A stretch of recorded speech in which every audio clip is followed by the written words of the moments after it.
축구협회 성접대 수사 관련 내용도 좀 다뤄보도록 하겠습니다. 이게 그러니까 이제 성접대 이 사건이 15년 전에 일어난 일인데 이걸 실제로 다룰 수 있느냐 공소시효를 가지고 지금 논란이 좀 있는 것 같아요. 공소시효가 이미 지났죠. 네.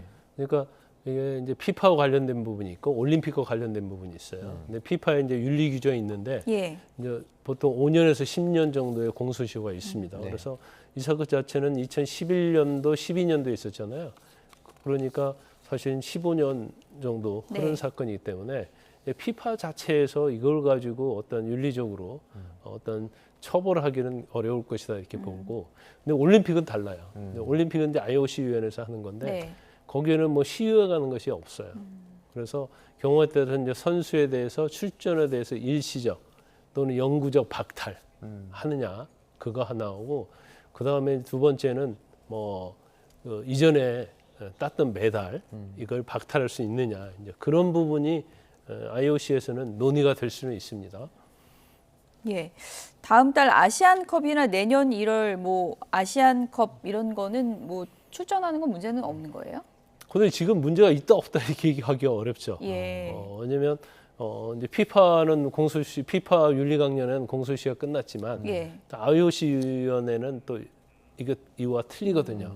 그래서 아마 이거에 대해서 좀 심도 있게 논의를 할 가능성이 크다. 근데 아마 그 게임 자체를 앞으로 참가를 못하도록 하기는 어려울 거예요. 왜냐하면 이전에도 예가 된 게 있는데 이제 러시아 같은 경우에는 조직적으로 해서 도핑 테스트에 걸렸잖아요. 네네.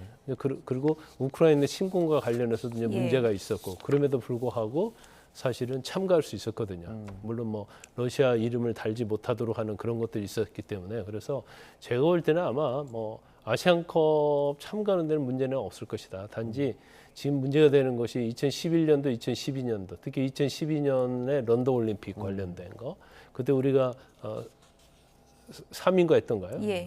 그래서 4강 안에 들어서 이제 그거에 대해서는 메달을 박탈하느냐, 그렇지 않느냐, 이제 그건 뭐 제가 볼 때 논의될 수 있다 이렇게 봅니다. 예, 국제적 망신인데 끝으로 이 얘기를 좀 해보고 싶습니다. 대한축구협회 이제 국민에게 여러 가지로 지금 실망감을 주고 있는데 사과문이라고 냈는데 네. 구성원 다수가 몰랐다 이런 내용을 좀 강조하는 내용으로 내가지고 또 사과문이 굉장히 좀 파장이 되고 있거든요.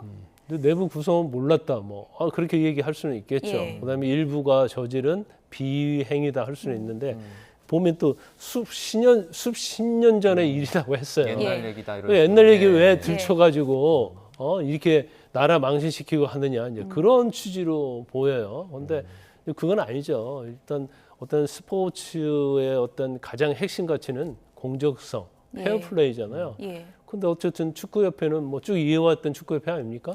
그러면 그건 축구협회 자체에서 잘못한 게 맞죠. 예. 그러면 재발하지 않도록 어떻게 할 것인지랄지, 그다음에 뭐 대책이랄지, 그다음에 지금 이게 외부에 알려져 가지고 엄청 국가적 이미지 훼손이 됐잖아요. 이제 이러한 부분에 있어서 어떻게 반성하고 어떤 각오로 나갈 것인지, 이런 부분에 중점을 둬야 하는데 왜 십수년 전에 한 일 가지고 이렇게 들춰내느냐, 언론에서 특히 이런 뉘앙스가 있는 사고를 하다 보니까 예. 또 여기 대해서 이제 비판이 많이 있는 거죠. 네.